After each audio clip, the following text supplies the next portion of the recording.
नमस्कार दोस्तों, उपस्थित हैं यूपी बोर्ड साइंस एमसीक्यू।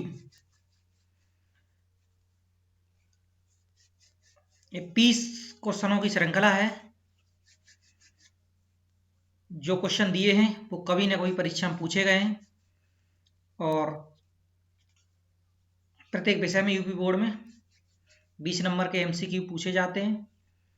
तो उसी के लिए फास्ट रिवीजन होगा। 20 क्वेश्चनों की श्रृंखला है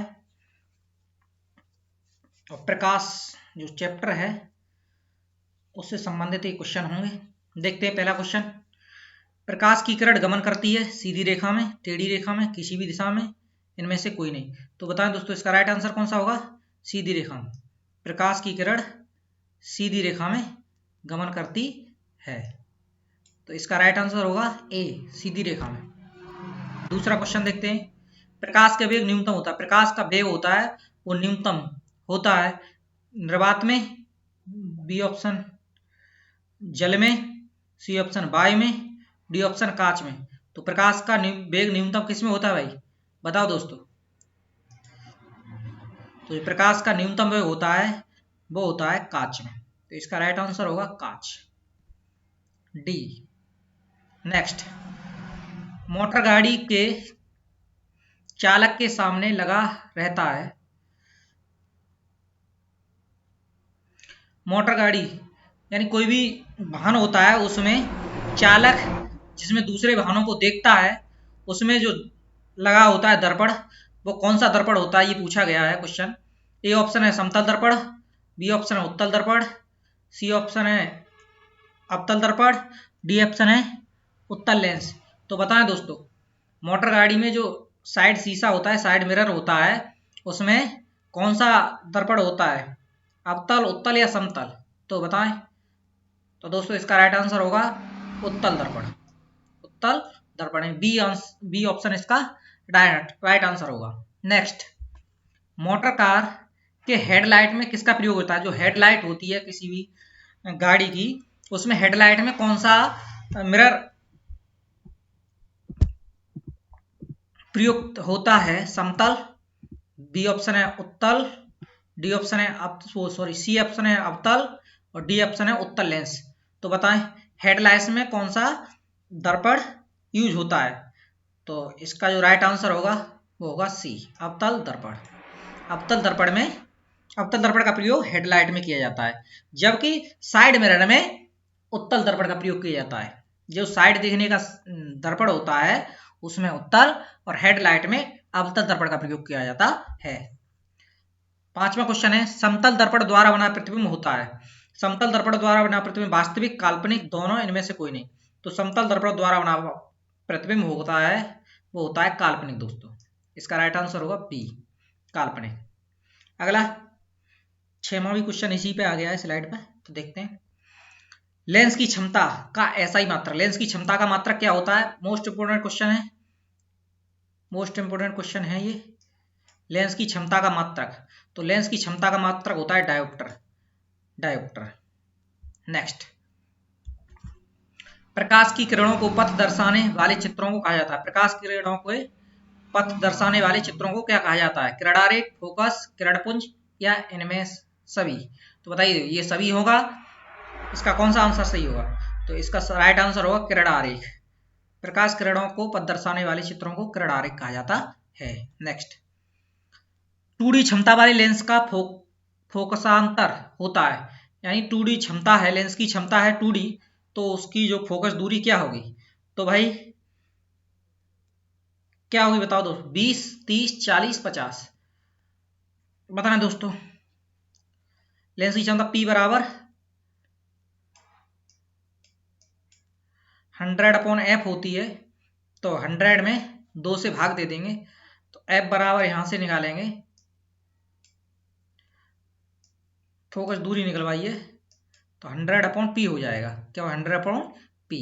तो 100 में 2 से डिवाइड करेंगे तो इसका आंसर आएगा 50 centimetre. Right answer is D, 50। किसी उत्तल लेंस का फोकसांतर 50 सेंटीमीटर है तो उसकी क्षमता, यहाँ क्षमता पीछी है, तो P बराबर लगाना है, क्या लगाना है?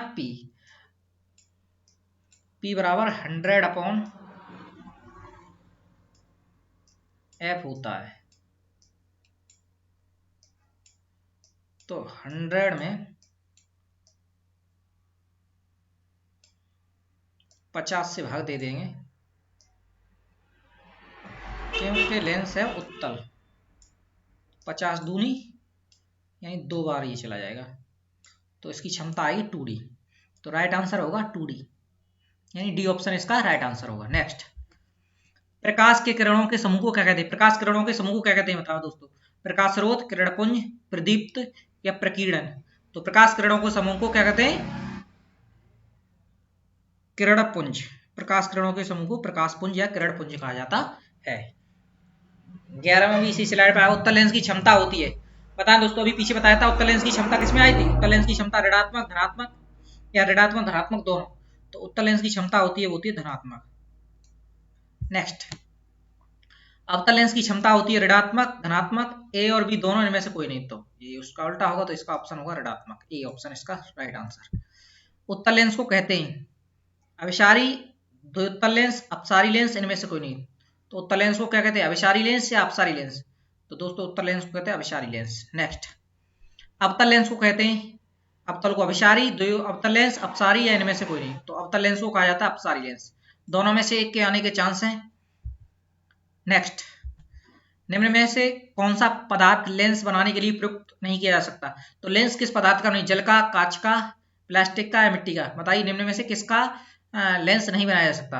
तो दोस्तों मिट्टी का लेंस नहीं बनाया जा सकता, इसका राइट आंसर होगा डी। नेक्स्ट, किस दर्पण से हमेशा वस्तु से छोटा प्रतिबिंब प्राप्त होता है? किस दर्पण में वस्तु से छोटा, दर्पण में भाई किस दर्पण में पूछ रहा है? तो दर्पण में किसमें सब वस्तु से छोटा प्रतिबिंब प्राप्त होता है? समतल में, उत्तल में, अवतल में या कोई नहीं? तो बताएं दोस्तों, किस दर्पण में वस्तु से छोटा प्रतिबिंब प्राप्त होता है? तो उत्तल दर्पण में वस्तु से छोटा प्रतिबिंब प्राप्त होता है। जो साइड मिरर होता है उसमें बड़ा भान साइड मिरर में कैसा छोटा दिखाई देता है, इसीलिए उत्तल दर्पण का प्रयोग किया जाता है। और तो ये हो जाएगा, इसका राइट आंसर होगा बी। नेक्स्ट, किस दर्पण में वस्तु का बड़ा प्रतिबिंब बनता है? तो बड़ा किसमें बनेगा भाई? बड़ा बनेगा वो समतल में, अवतल में, उत्तल में या कोई नहीं। तो बड़ा प्रतिबिंब कैसे बनता है दोस्तों? पता है दोस्तों, बड़ा प्रतिबिंब बनता है, वो बनता है तुम्हारा अवतल दर्पण में। प्रकाश के परावर्तन के कितने? परावर्तन के 1, 2, 3 या 4? कौन कितने नियम है प्रकाश के परावर्तन के? 2, 1 नियम है, 2 है, 3 है या 4? तो बताओ दोस्तों, इसका राइट आंसर होगा 2। प्रकाश के परावर्तन के 2 नियम है। नेक्स्ट, जब प्रकाश की किरणें हवा से कांच में प्रवेश करती हैं तो मुड़ जाती हैं। जब प्रकाश की किरणें हवा से कांच में प्रवेश करती हैं तो मुड़ जाती हैं। अविलंब से दूर, अविलंब के निकट, अविलंब के समांतर, इनमें से कोई नहीं। तो प्रकाश की किरणें जब हवा से कांच में प्रवेश करती है तो अविलंब के ओर यानी अविलंब के निकट की ओर मुड़ जाती है। नेक्स्ट, फोटोग्राफिक कैमरा का अभिदर्शक होता है, फोटोग्राफिक कैमरा होता है उसका जो अभिदर्शक लेंस होता है वो कैसा होता है? उत्तल, अवतल, उत्तल दर्पण, अवतल दर्पण। तो लेंस पूछा जाएगा तो लेंस बताना है हमें, तो ये फोटोग्राफिक कैमरा में उत्तल लेंस होता है। नेक्स्ट, तो दोस्तों ये थी 20 क्वेश्चनों की सीरीज। अगली सीरीज ही 20 क्वेश्चनों की होगी, वो कल मिलेगी आपको। तब तक के लिए नमस्कार।